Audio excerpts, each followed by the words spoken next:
Ayan, good morning kapwa. Ngayon po, nandito po tayo sa bayan ng Mayhay, sa Barangay Pangil, kung saan po mayroon na naman pong bagong Sin and Mon Cafe Bistro. Ayan po, na matatagpuan po dito sa bayan ng Mayhay.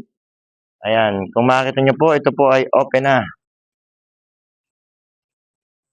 Magandang umaga mga kababayan. Bago na naman pong Cafe Bistro dito sa bayan po ng Mayhay, Barangay Pangil. Ayan po.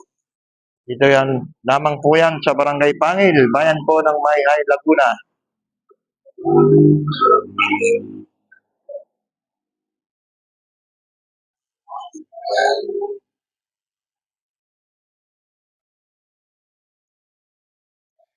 Ayan po, tangkilikin po natin ang atin. Ayan. Magandang umaga, God bless po. Mabuhay po tayong lahat. Ito po si Roy Nilo, Make TV.